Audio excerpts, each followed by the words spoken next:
jahe Naomi. Ini yang gue cobain adalah yang komplit, udah lengkap dengan kacang tanah, kacang mede, keju, juga madu dan susunya. Langsung kita cobain guys.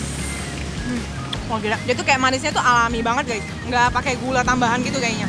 Terus udah gitu kacang medenya nih garing banget, bikin makin nampol. Waktu lu gigit kacang-kacangnya ini lu berasa high quality banget ya. Ini size kacangnya juga gede-gede guys. Nah, gue pribadi nggak cocok ya gue makan pakai keju guys. Ini pertama kali juga gue cobain sama ngetahuin pakai keju dan menurut gue unik ya. Lidah gue tradisional guys. Kalau tradisional tetap harus tradisional guys. Jadi ini gue sekarang cobain yang kacang mede, kacang tanah, madu dan susunya, oke? Dua macam kacang mereka tuh emang nampol banget ya. Tambah lagi si kuahnya ini campur madu susu. Gila sini. Ini one of the best kembang tahu yang pernah gue makan karena manisnya tuh kayak rasa manis baru yang gak pernah gue rasain lah. Dan ini manisnya pas banget sih. Enak sih, enak banget. Nah karena emang lidah gue tradisional harus sama tradisional, yang otentik harus sama otentik, ya emang menurut gue ini nampol sih. Yang komplit aja guys, cuma nggak pakai keju kalau gue ya. Guys, jadi ini nextnya gue mau cobain susu jahenya.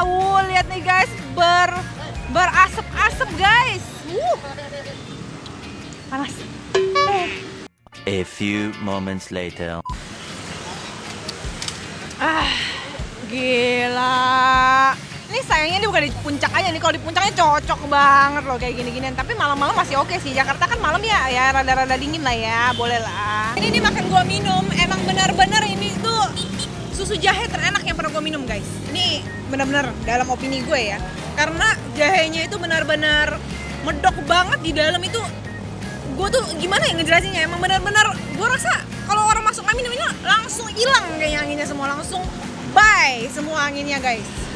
Nih ya guys, gua kasih tau lagi susunya juga di dalamnya kayak wangi gitu guys, bikin gimana ya, kayak teksturnya tuh kayak pokoknya enak banget lah ini. Gua nggak tahu lagi gimana ngejelasinnya dan gue tidak mengerti di samping jalan bisa seenaknya ini gue nggak ngerti guys. Jangan lupa like dan subscribe. Sampai jumpa guys di kulon berikutnya ya.